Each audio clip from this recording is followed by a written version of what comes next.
So Alta Terra solo track forged by Armada 223, which is pretty impressive.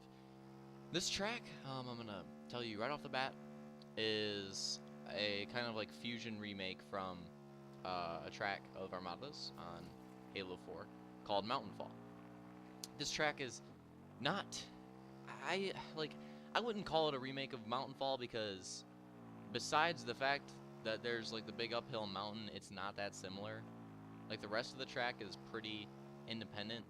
He just kind of got the idea from Mountain Fall, which is good. I like that. I like that it's a track that is based off of an old track, but pretty much completely new. But it kind of takes inspiration from it. I like that. I like when tracks do that in this game. So already points for Armada right there. So let's go through the main review points. First off, I'm going to go with aesthetic because I really think, and this isn't a diss to how the track runs, I think the aesthetic's the best part of this track. It's a simple aesthetic, but it looks so goddamn good. Like, this track looks freaking beautiful. He really mastered, I think Armada really mastered his natural terrain, like aesthetic forging on this track, because this track's forged completely aesthetically with just natural looking terrain. It's got some water that I think he did a very good job on the water. Like, it actually, like when you're racing next to it, it actually does kind of look like water. I think he did an amazing job on the bridge.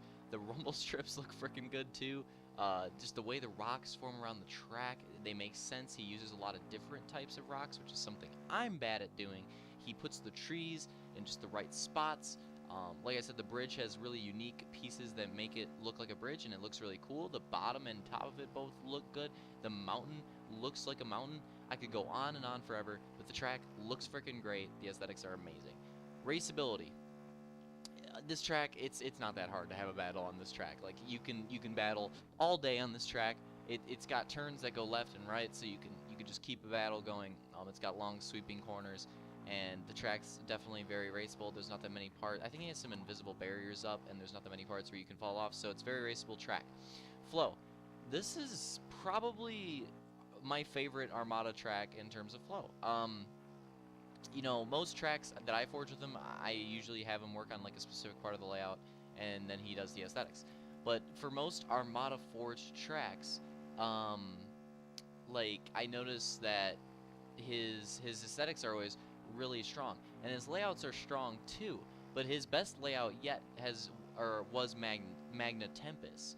This track, I think, at least for me, my personal opinion, tops the flow of that track, because Magna Tempest has really good flow. For me, this track tops it because it's a little bit more of my style. It's got some sweeping corners. You got to let off at a couple corners. It's got some chicanes, and it's not it's not full gas like Magna Tempest is. It's got a little bit of technicality, and I love that. It's got great flow. This is, in my opinion, Armada's best track yet. Easily his best work. I'm gonna give him a solid